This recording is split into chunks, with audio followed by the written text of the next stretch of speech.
We're in the lab at booth 5825, Hall D. A lot of excitement here, exciting people. Look at, they're smiling, they're awake. Did you have your lunch? All right. Oh, look, the VIPs are coming up.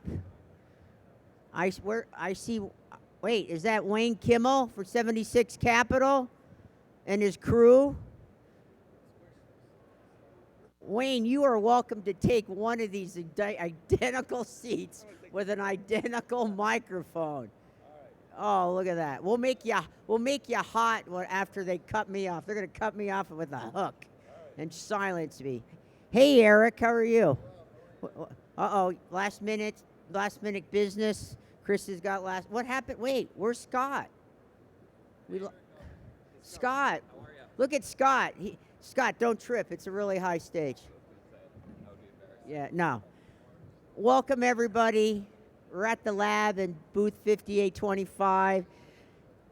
And this is going to be a very interesting, invigorating, informative session. Wayne Kimmel from 76 Capital is going to lead this group. We're going to talk about innovation in gaming. 76 Capital's Sports Leadership Show. So let's get the show on the road, Wayne. Let's go. All right. Well, thank you so much, and so happy that everybody's here today.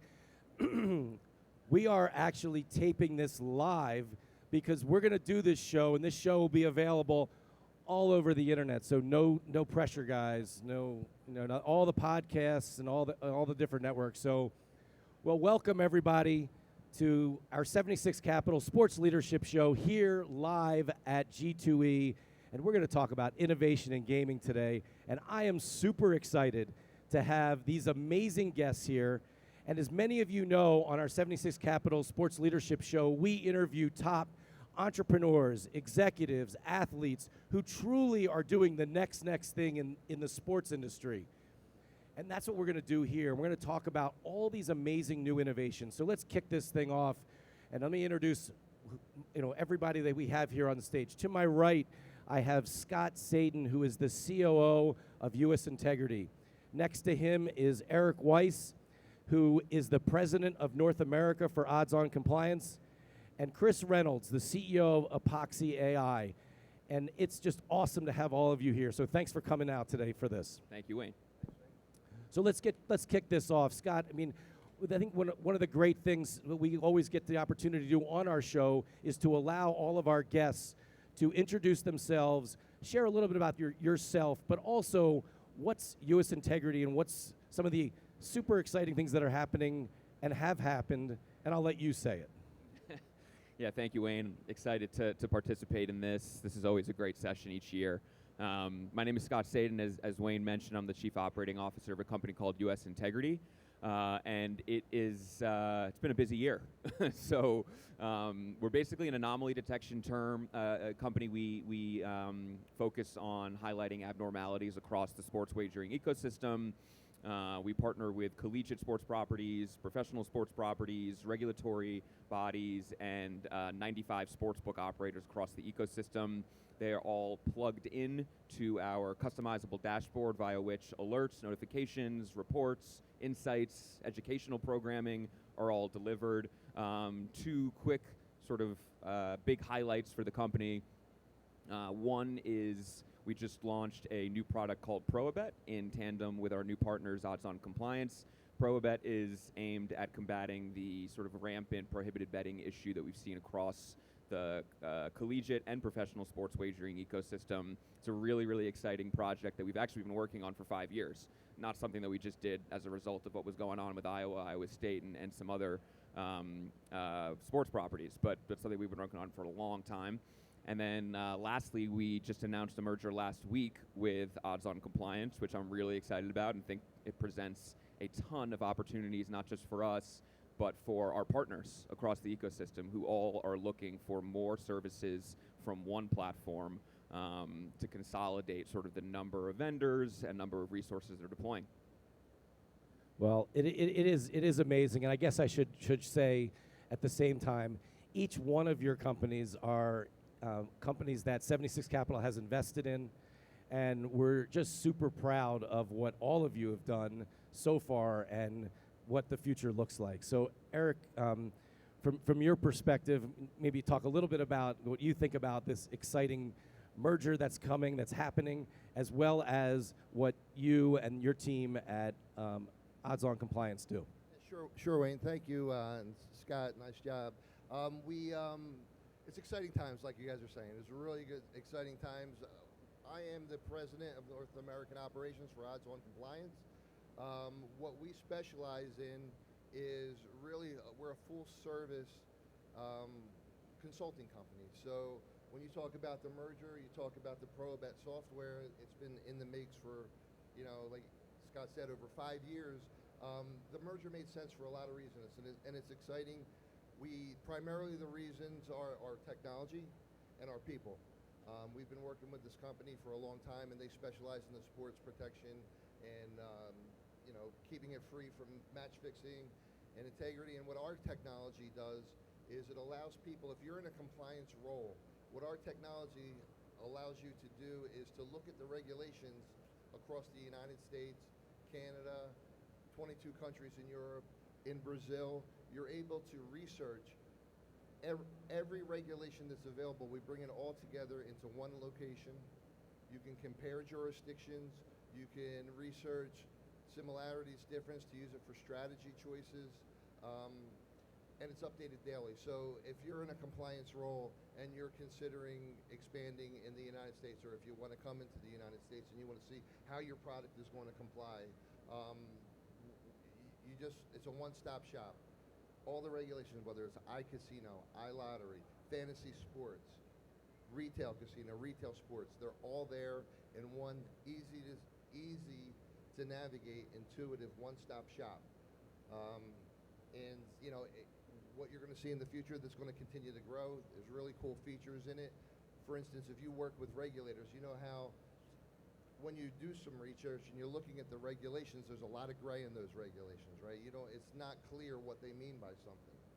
So what you do is you call the regulator and you get that information, but then it ends with, you might have a spreadsheet, you might be able to annotate what you talk to the regulator about. But what's cool about our product and our technology, it allows you to take that knowledge and put it right into your application, your playbook instance, so that it's available to you. So if you go back to look a year from now, you see all your notes, all your interactions with the regulator, and it creates institutional knowledge. So even if you, as the compliance officer, leaves, your notes stay for the next compliance officer that comes in, and you can share those notes with other people on your team and things like that. So, and there's all kinds of features coming in the future. So, but thanks for the... Yeah, I mean, we're excited to talk about all the new innovations and features that you're going to be building, and it's a great segue to Chris Reynolds, the CEO of Epoxy.ai. Chris, and I want to get back to Eric and his background, but at the same time, I think, Chris, your background and what you've done as an entrepreneur, as a corporate executive in a very large company, and now back as an entrepreneur again and looking to innovate, and truly not looking, you are innovating and truly changing the sports betting industry. So share a little bit about Epoxy with us, please. Sure, I'd love to, and thanks, Wayne. So I've been, I'm Chris Reynolds, the CEO of Epoxy.ai. My co-founders in the audience, Jason Angelides. We've been working in sports tech now for well over a decade, going back now 2 companies to our first business, which was called 12C. We built a real-time visualization platform for professional and collegiate sports that could be integrated into set-top boxes, smart TVs, web applications, and broadcast, actually.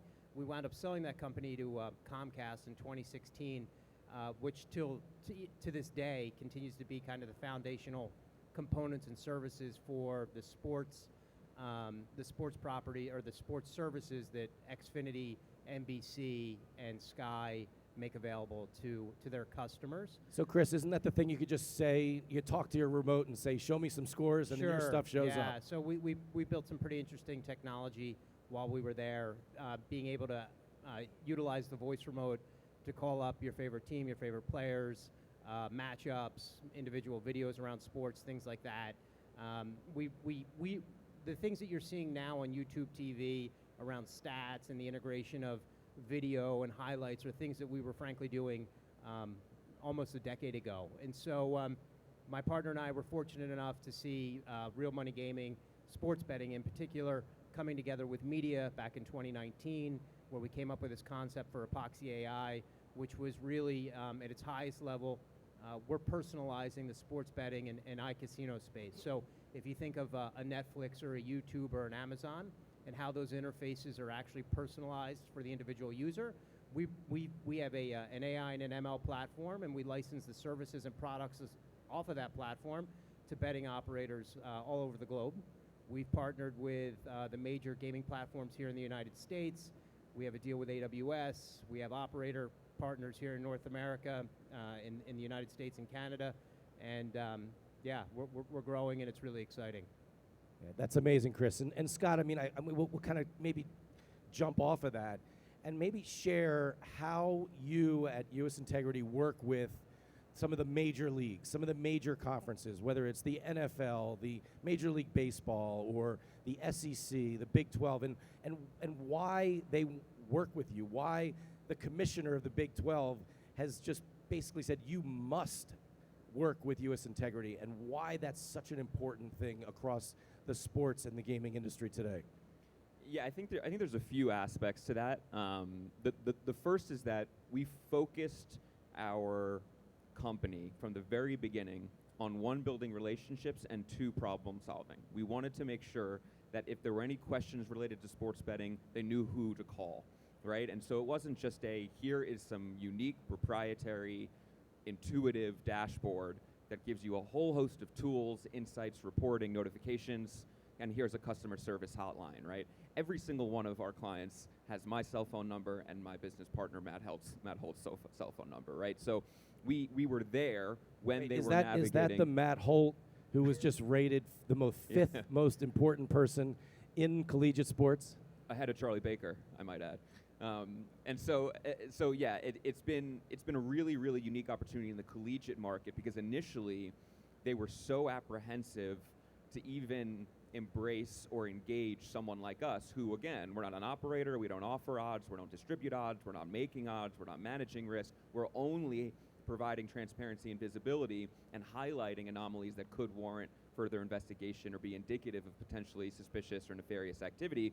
And at the early days, a lot of the collegiate folks were definitely reticent about what the perception could be to even engage someone like us. Now, fast forward 5 years, they recognize they can trust us. They recognize they can value not just the reporting that we give, but the random call on a Saturday night to discuss something in real time related to a potential misuse of insider information circumstance.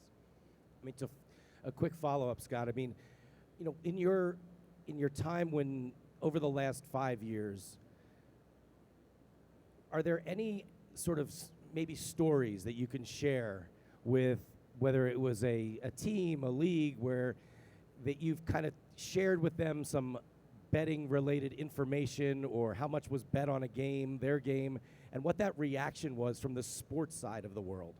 So one of the other things that we do really well is an education vertical, right? So we not only go on campus, but we allow and avail sort of a proprietary learning module system that has a bunch of different modules in it, right? Case studies, tabletop exercises, bad actor profiles, misuse of insider information, versus match fixing, versus game manipulation, who to stay away from, how to implement information sharing policies, all of that good stuff. And when we go on campus and talk through all of those different topics and emerging trends, we also focus pretty significantly on, one, case studies, and two, how much is actually being wagered across the ecosystem on their program. And I don't just mean men's college basketball and men's college football. I'm talking about women's college volleyball.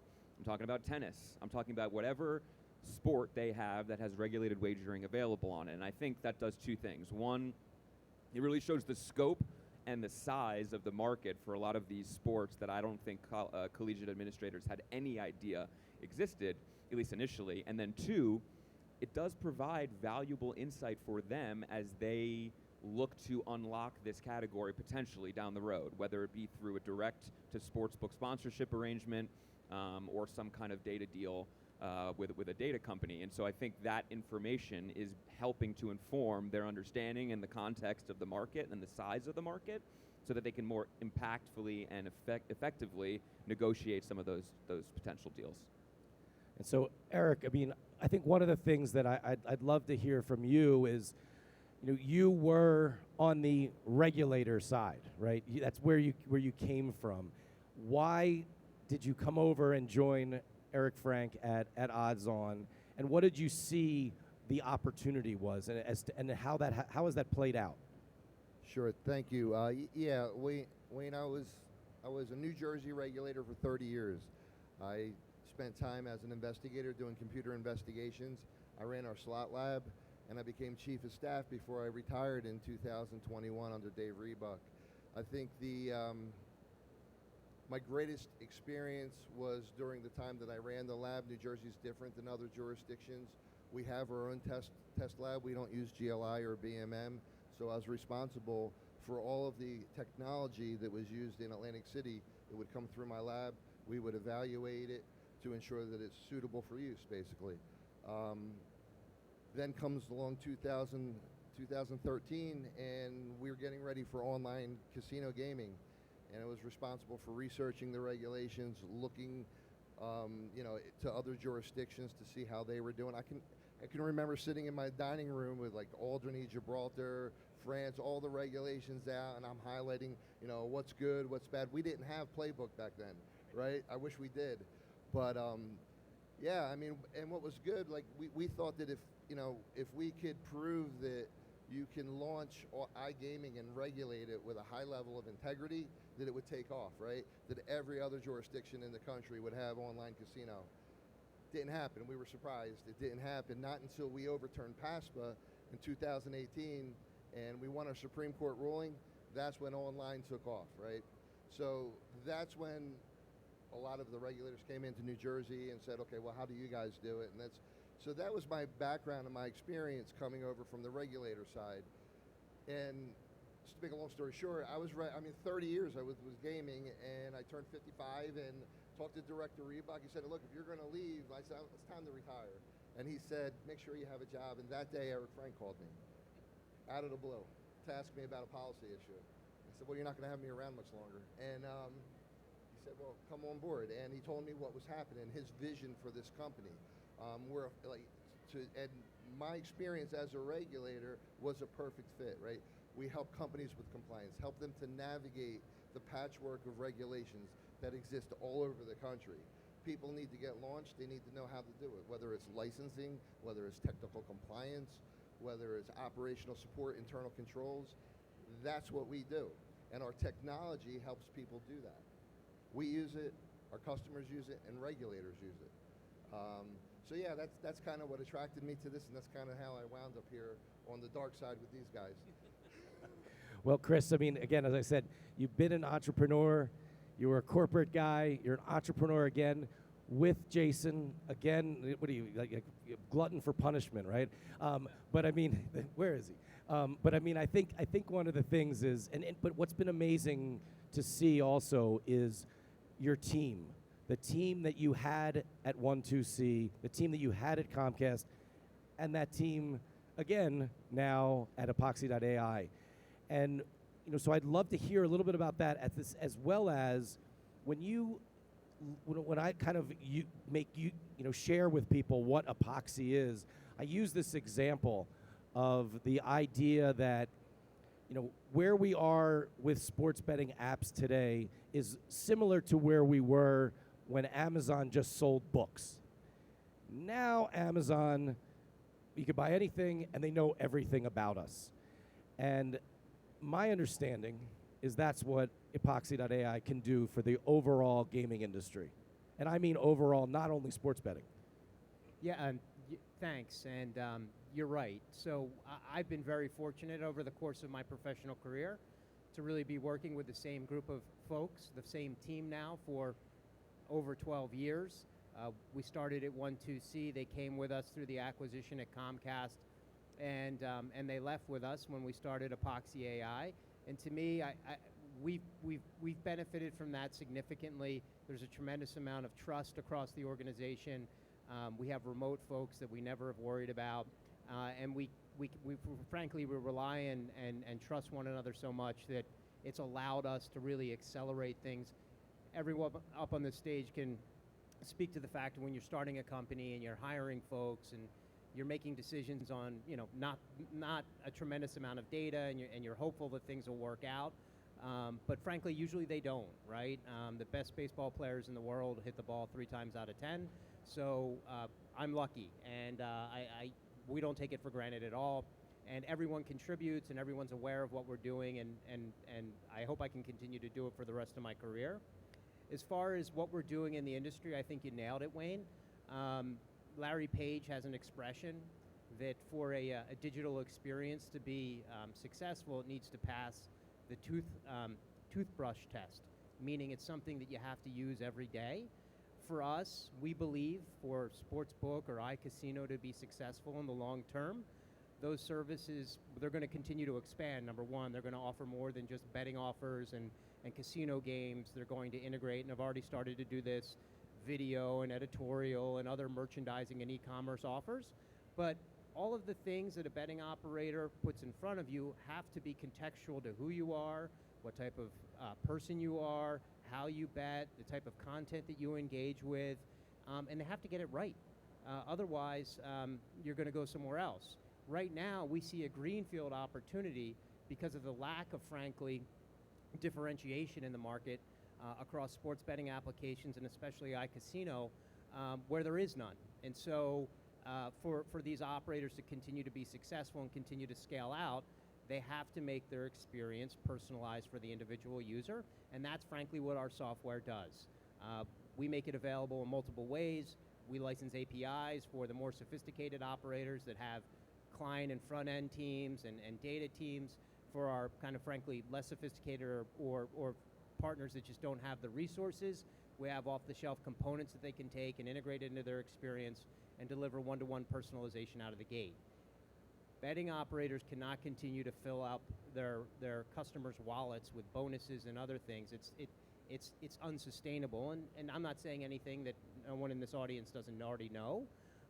So now they're trying to figure out how do we make these experiences something that someone wants to use every day.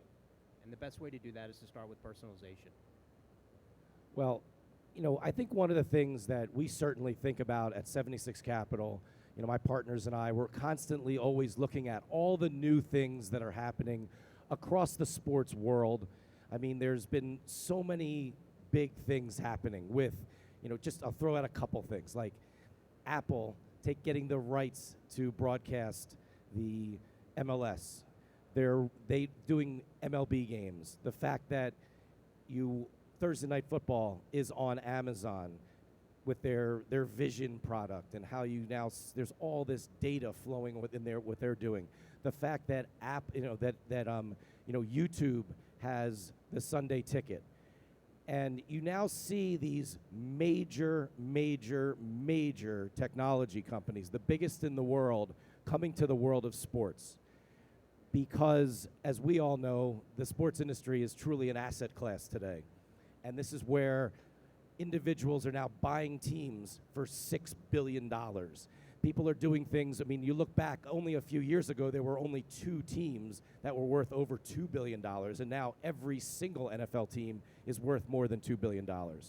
So with this sort of backdrop, Scott, share with everyone kind of what your thought is around all this, and how gaming and how that sort of plays such an important role, and how U.S. Integrity is there to truly make sure that this all can happen, because you're making sure that everything's on the up and up. Yeah, it's a great question, and it's one we always wondered how it would play out, honestly, because with the sort of proliferation of regulated sports betting has come sort of the I would call it casual convergence, right? And so now you have people on broadcasts talking sort of openly about what the spread implications of a particular play or a particular decision might be. You have individuals on social media that pretty much exclusively are talking about sports betting related content related to what's happening on the field of play, and nothing to do with who might actually be winning the contest. Because of that, And because of the number of dollars that are flowing into this space, the vulnerabilities have increased quite significantly. And that's not just for student athletes, it's not just for professional athletes, it's also for athletic administrative staff, and it's perhaps even most importantly for sort of family members and people that are close to certain programs and sports entities and organizations. So for us, there's a couple things that are really, really important in making sure that we're combating those vulnerabilities or at least providing oversight to them. The first thing is that we make sure we have the most robust technology and data and technology and data-driven solutions that we possibly can. So get as much data in, push as much content out. The second thing is we need to ensure that there is consistent engagement across the ecosystem between regulatory bodies, sportsbook operators, and sports properties. The first couple of years of regulated sports betting, those three organizations were never talking with one another. Obviously, regulators and sportsbooks needed to work with one another as they were getting licensed and up and running in certain jurisdictions, but other than an AGO deal between a big NFL, NBA, and DraftKings or FanDuel, there wasn't a ton of communication on compliance and regulatory technology and education and responsible gambling. And I think over the last couple of years, we've seen a significant amount of tailwinds pushing those types of topics to the forefront. And so from U.S. integrity standpoint, we want to make sure that we are focusing on those in a responsible way, but also in a meaningful and value-add way. Yeah, I mean, Eric, maybe you could touch on this whole unbelievable trend that's happening with sports is just the level of interest, the level of money that's truly coming into all this. And then, maybe even to tie it back to the original joint venture that's Odds-On Compliance did with U.S. Integrity and how you guys worked together, sort of this kind of lead up to this merger in a way, and the importance of what ProAbet does. Yeah, sure. So for those of you that have not heard about ProAbet, it solved a problem that existed out there. It was an important one. Across the country, when sports betting was approved and the regulations became adopted and statutes were developed, there was a requirement for the operators to be able to identify certain prohibited bettors. And those prohibited bettors are typically people that could influence the outcome of a game, people like coaches, athletes, trainers, referees. The thing is, regulators had no leverage over the sports leagues, and the sports leagues were not about to give away their PII data and have to maintain it with operators in every state across the country. It just wasn't going to happen. So that was the problem. How do we address this issue? And so that's what was the beginning of the joint venture between Odds-On Compliance and USI. So what we developed was a way for them to share the information in a manner that was encrypted. So we take all of the sports leagues, all of their PII data, all that personal information, and we allow them to encrypt it so that we can't see it. We have no access to that data. Now you have the operators. It's the same thing. They don't want to share their betting information, right? How much a person is worth, what they're betting, who they're betting on. So we allow them to encrypt it as well. So we take this encrypted data we can't see, and we use our technology to match it. And if somebody's betting on Major League Baseball, we check to see if they're part of the Major League Baseball roster. And if there's a potential match there, we alert both sides. Hey, we have a potential match. You guys need to investigate this. And we leave it up to them to be able to determine if this person is indeed a prohibited bettor as part of Major League Baseball, and then they can take action. And there's just one more thing I wanted to add super quickly related to the ProAbet, which I think is, again, sort of emblematic of where we're at with Odds-On Compliance, but also where we're at as an ecosystem, which is we ran like a year-long pilot program. Participation from UFC, participation from a big professional sports properties, as well as Southeastern Conference, Big 12 Conference, Mountain West Conference, American Athletic Conference, 15 different sportsbook operators, 25 different regulatory jurisdictions, bi-weekly Zooms talking about here's what we've ideated on, right? Here's what the technology looks like. Here's what our matching algorithms are going to be. Here's how you would receive an alert. Here's what the UX, UI looks like. And what those forums did would allow sort of each stakeholder group to understand the rationale behind their must-have features and their must-have requests. Because as you might imagine, regulators, sportsbook operators, and sports properties don't really agree on anything. right? And so getting them to agree on how this super complex and nuanced product would work was never going to be something, hey, we developed it, why don't you guys use it? We needed insight and input from each of those groups in order to make sure it was robust and effective. And that's what Matt Heap was doing for you guys. Matt was really like in the middle. You're the referee in the middle of all that. That's right. Matt Heap was our managing director of ProAbet, was the referee, the judge, and the jury. And so, obviously his career as a 30-year regulator in Colorado, most recently as chief of sports betting, has been really, really integral and important as we roll this out. So, Chris, I mean, going back to Google, Amazon, Apple, their entrance, their involvement, their importance across the sports world, how does that play into all the things that you think about with you and your team at Epoxy? Yeah, so it's a really good question, and I think it's their participation in professional and collegiate sports globally is having an impact on the entire media ecosystem. So if you think through the lines of kind of distribution, Apple has the opportunity to turn on billions of potential users literally overnight. So does Google and so does Amazon. These are also ancillary businesses for them. They're almost add-ons to their existing businesses. And so the next couple of years are going to be really interesting to see how these things kind of play out between traditional media and broadcasters, and how big of a position companies in Silicon Valley take in sports. How it affects us directly, it's actually a great opportunity for us. I talked to this group about personalization. One of the a use case or a concept that's been floating around for years is a watch and wager type of scenario. So 85, or depending on what stat you're looking at, 80 to 85% of bettors are watching whatever it is they're betting on. Wouldn't it be really interesting to synchronize the betting experience to what someone's watching? Platforms like Google and Amazon and Apple have the ability to start demonstrating some of these use cases right now. We actually provide a service that enables betting operators and media companies to do this. We'd always kind of banged our head against the wall, like why aren't these potential partners understanding it? It's not as complicated as folks are making it out to be. Now that some of this is being demonstrated in the market, I think you're going to see a lot more of it. I think you're going to see betting operators outside of like branding opportunities and marketing opportunities bringing their content into these digital experiences, whether they're coming from an Apple, an Amazon, or Google, or whether they're being distributed through a Peacock, a Hulu, or potentially an Xfinity. So I think it's going to create a much more engaging opportunity for betting operators, for users. I'm thankful that we have some technology that can serve into that, but I think the next couple of years are going to be very, very interesting when we look at sports rights, where those rights are going to land, and how those rights are going to be distributed, and the type of scale that these folks have to really change the game, and the technology platforms to support it.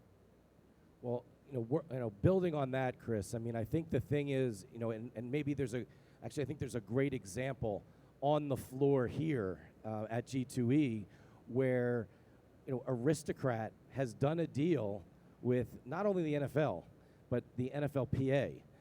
And if you're here watching this and not listening to this in the future on our 76 Capital Sports Leadership Show, or maybe if you are, then just go to a casino and play the NFL slots and see what that's like. Because to me, this is like the beginning. It's the first step where you have video, not just like old video. You have your current stars on the screen that you can watch. You're spinning the reels.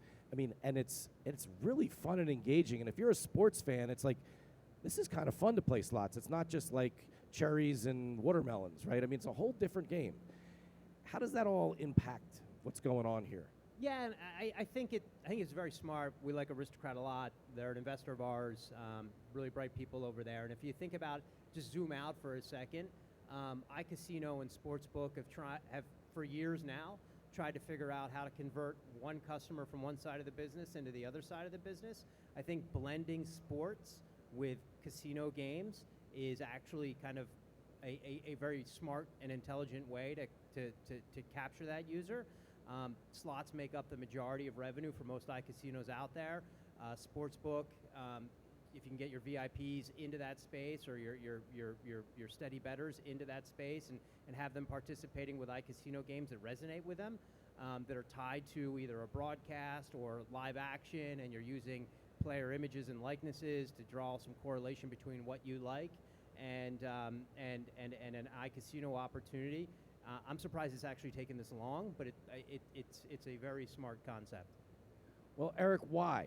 Why has it taken this long? And have there been other forays in the past that you've seen as a regulator where this has happened, or is, you certainly have like the Elvises and the Britney Spears and that kind of stuff, and I guess now you're going to get I'm sure you're going to get what's her name? I can't even think of her name right now.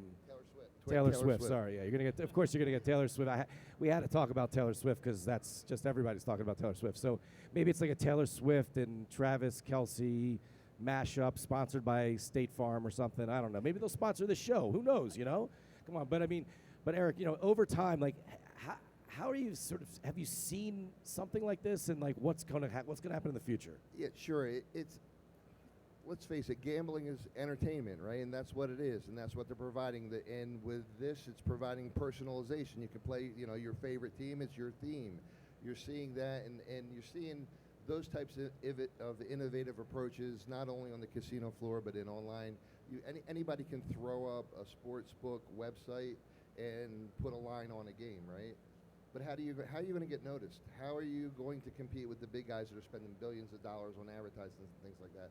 So what you're seeing is innovations that allow you to personalize things, to allow you to forecast the type of games that they're going to bet on. You have innovative companies like Epoxy.ai. So you're seeing that all over the place. We've seen it in the past. You've had, KISS slot machines. You'd have all kinds of different themed games where they try to do that, and they have a little bit of staying power, and then they go away and they try something else. I think as far as disrupting the industry, and you look at historically, as far as slot machines go, there's only been a few things that really, really changed the game. First, it was, we're going to go way back, right? The microprocessor. Before that, there were physical reel stops. The microprocessor allowed casinos to have virtual reel stops, which allowed to have the astronomical odds and the giant progressives that you see out there today. That fundamentally changed things. The next thing that you saw in the industry that changed things was Tito. Before, when I started, there was coins in the slot machine.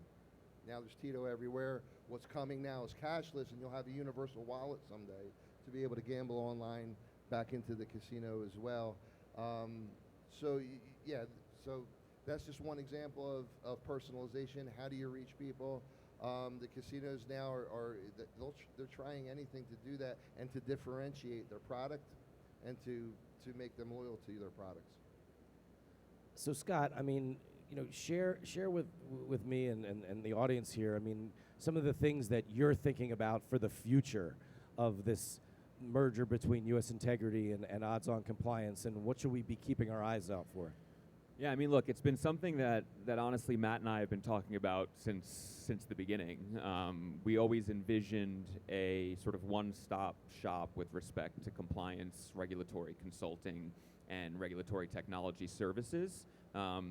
We had a mandated service in the couple of jurisdictions that had launched regulated sports betting with integrity monitoring. That was also a domain expertise of Matt's, and something that I had some familiarity with respect to financial services trading compliance in my background. And so we focused on that quite significantly and allocated quite a few resources, both from a technology and dollar and human capital perspective, to really become core competency and domain experts and best of breed solution on this. But we always knew that at some point we wanted to roll in, bolt on as many additional mandated and nice to have RegTech services for a couple of reasons, right? One, we wanted to ensure that we streamlined process. We made efficiency top priority. We made frictionless engagement with compliance. But two, we also knew that at this point there are several, if not dozens, of sort of niche bespoke providers that do one compliance service. And I think we always envisioned that as we see a little bit of a scale back and consolidation, and as some of these sportsbook operators face some headwinds, there's going to be decreased spend across those number of providers. And so we want to consolidate on our own as many of those services as possible, roll them up into U.S. integrity, odds-on compliance merger, and really then try and make them as streamlined and automated as humanly possible. And again, focus on problem solving, going to sportsbook operators, iGaming companies, and saying, hey, what are the top of mind compliance issues that you need solutions for? And if we don't have them yet, we will go out and get them. So that's our primary goal. I think that odds-on compliance is the perfect partner for us. I think they complement our weakness as well, and I think vice versa is the case. But more importantly, there is a tremendous culture fit for us, which has always been of paramount significance. We work well together. We've faced adversity together. There's hurdles we've had to clear together. We know how one another work, and so I think that is probably the most important driving factor that has informed what some of the next steps are going to look like. So one of the things I want to touch on, and you touched on a little bit earlier, but just your relationships and it's also sort of the pulling in of the leagues into this conversation, the teams into this conversation, where, just a couple of years ago, before PASPA was, kind of gone, overturned, whatever you want to call it, right? Like, you couldn't even have sports-related people in conversations about sports betting. So how have you seen the shift, the change from an executive at the college level, the pro level, and how much now that they're able to engage with you, share their ideas with you, and then also be able to then have that conversation with the sports book, have that conversation with the regulator, and bring this whole group together in a very special way? Yeah, it's a great question, and I think you phrased it well. The key thing for us was the professional sports ecosystem is quite different than the collegiate sports ecosystem for many, many reasons that I won't necessarily get into at the moment. But everything in this industry is going to take a while. For professional sports to get into sports betting, that kind of happened at the drop of a hat, right? We saw announcements every single day, it seems like, for a year about different sponsorship opportunities, partnership, AGO, LBO deals with both individual teams and organizations as well. And so what we always were saying, at least in the professional sports ecosystem, was, look, that's great. It makes perfect sense that you're going to now obviously try and capitalize upon this enormous economic opportunity. Let's just make sure that we're doing it in a responsible way. I think we can be helpful in, one, providing visibility and transparency into what's occurring across the sports betting ecosystem, but then two, we provide educational services, we provide some kind of prohibited better platform for you guys to engage with, and then lastly, you promote responsible gambling, you promote your engagement with a company like us, and you promote your interest in generating as much visibility and transparency as possible. I think that goes a long way. With respect to the collegiate landscape, very different. Collegiate landscape, athletic directors and administrators, in most cases, obviously there are some exceptions, they have been told don't bet on it since they were in AAU, youth baseball, right? I mean, they were told never go near this stuff. And so that is still the case. They shouldn't be going near this stuff. There are not really any active corporate partnership opportunities between a school and a sports book. That being said, it's still a category that I think they should understand and know about, as opposed to just ignore and deflect. And so one of the things that's been really important for us is bringing some of our collegiate partners' understanding of this ecosystem and the nuances and the players and the different stakeholders and how they interact with each other to a place where they now feel comfortable in hearing a different company's name or hearing a different type of integrity-related issue or some kind of emerging trend, right? If I went to an athletic director and talked about live betting 2 years ago or micro betting, or even what a point spread was, or a player prop, 50-50 chance that they even knew what I was talking about. Now, most of our partners are pretty well versed in this space, and I think that makes them really well equipped to engage with it in however they deem most appropriate. I mean, Eric, from your vantage point, being in New Jersey as the as the regulating body, how much has this really surprised you? I mean, you were saying earlier, like, with this idea that you had iGaming's coming through, and obviously it hasn't gone as quickly as many of us would like. But then all of a sudden, you have the sports betting wave, and this well over 35 states now within the last 5 years, $250 billion bet. I mean, like, it's happening in a big way. Is this a surprise to you, or is this what you would have truly expected over the years? The revenue numbers, they still amaze me. When you look at, and it still grows in New Jersey. I mean, we've been operating since the beginning, online and in sports betting. It blows me away about how fast, it's grown and how much it's grown over the years. And the Division of Gaming Enforcement and regulators around the country, too, are taking notice of other issues, the societal issues, the potential harm that comes from sports betting and casino betting. And it's another area you're seeing innovation, right? The area of responsible gaming. And that's another area that Prohibit could someday help out in. Right now, we're laser focused on sports as prohibited bettors, but there's other people that can be considered prohibited, right? It could be somebody that's self-excluded or said, I need a timeout, or has met their deposit threshold for the year.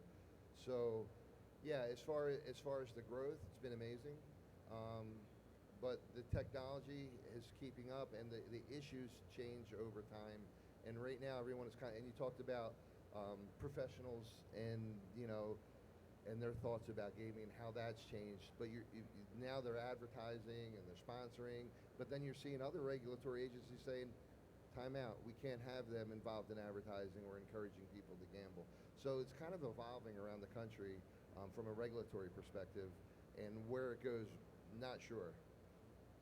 So as we start to wind down here at G2E on our 76 Capital Sports Leadership Show, one of the things that I love to do with guests like the three of you that are truly visionaries, experts, and innovators across the gaming industry.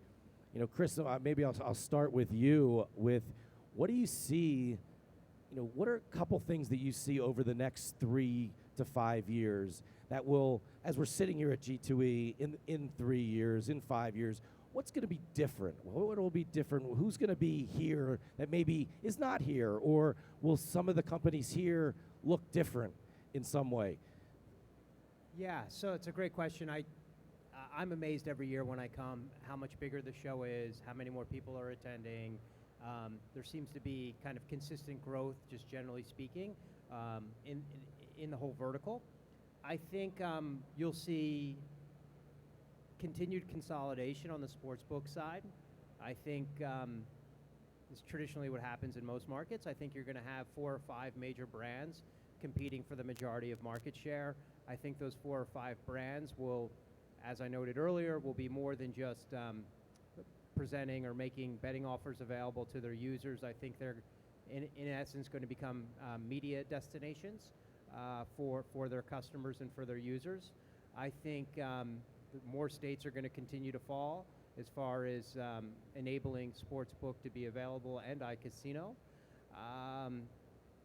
Continued technical integrations and innovation around the video product, whether you're watching on your phone, you're watching on your TV, or you're streaming something on a laptop or a tablet. You're going to see a much greater presence of betting content integrated into those live video streams. At some point, that content will become transactional. And I think that there's just a tremendous amount of opportunity for everyone up on the stage to continue to scale and grow their businesses kind of across the vertical. And I think we're going to definitely see less sports betting services in the market over the coming years. It's just too expensive to maintain and run when you're competing already with 3 or 4 major operators here domestically that own the lion's share of the market. Eric, same question. Well, I'll just talk about our products. So what I see happening, I see it evolving, getting better.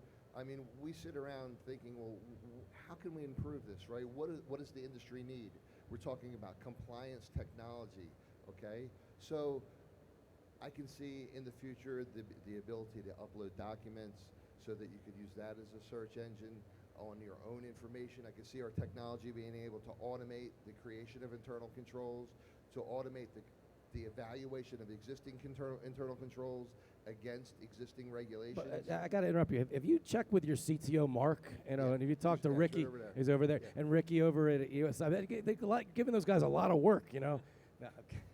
Well, that's what's great about the merger, right? We have two tremendous technology-driven companies, and we're going to continue to leverage that in the future. Love it. Scott? Big surprise. My answer is probably pretty similar to Eric's, at least from a thematic standpoint. I think we're going to see a more significant allocation of outside dollars into service companies, into reg tech companies, into operational suppliers, as opposed to into B2C sportsbook operators or peer-to-peers. And then lastly, I think, like what I was talking about with ProAbet, it really was a fantastic example of how when the stakeholders, the primary stakeholders at least, in the sports wagering ecosystem, sportsbook operators, sports properties, and sportsbook regulators engage with one another in a meaningful way to develop a solution that combats a really nuanced and complex issue. I think that the people that have engaged in this thus far, I hope and I feel that there's hope and that there's opportunity to do this with other problems. And so now I think that there's more active participation across those different sides of the ecosystem with one another directly. And I think that's ultimately a good thing for the space moving forward. I think one of the last things we could do is, as we sort of wrap up here is also just think about what has happened, right, within the last 5 years that has truly been shocking. I mean, there's been some shocking things, and quite frankly, I think there are some more things that are happening right now and some new entrants into this. I mean, Chris, you talk about consolidation, but there are people that are coming in. There are groups that are ramping up. There are others that are kind of thinking about this a little bit differently. Just real quick, I mean, just go down the line on that. Yeah, so it's a great question, and there's always going to be new entrants for a number of different reasons, and so that's what keeps it exciting and keeps everyone on their toes. Generally speaking, I think something that's happening now and is going to continue to happen for the foreseeable future is really the education and gamification of sports betting. Sports betting interfaces and the sports betting services, if you're a non-bettor, a new bettor, or a better, someone that just doesn't understand how these things work, they're intimidating. You'll open up an application, you'll look at it and say, I don't even, what's a money line? What does all this stuff mean? I don't trust this, so I'm not going to partake. I think what you're going to see is for the casual and non-bettor, services that will become more popular is how do we gamify that event so everyone can relate to it, everyone easily understands what they're doing and feels comfortable with what they're doing. That's what the market, it's starting to happen, and that's what's going to have to happen to go out and get that much larger pool of potential users that still haven't opted in. Eric, real quick. It's the entertainment factor, how do you make it fun? How do you get immediate gratification? How do you make it intuitive? All kinds of innovation out there, all kinds of companies figuring out how to do that. I think we start to see, from a regulatory perspective, I think we start to see this industry mirror the financial services sector a lot more closely in the next 5 years. I think there's going to be more guidance coming out from regulatory bodies. I think there's going to be much more investment in technology to automate processes and to provide frictionless solutions. And so I'm going to see, I think, some more fintech and reg tech sports betting convergence. Well, thanks to all of you. It's been amazing. Thanks to everyone who's here at G2E. This has been our 76 Capital Sports Leadership Show. We've had an amazing group. Scott, Eric, Chris, really appreciate it. And thanks for having us. Thank you, Wayne. All right, guess what's up next at the lab? Podcast Live. iGaming next. Give us a few minutes, and we'll get our podcast set up. Thank you very much.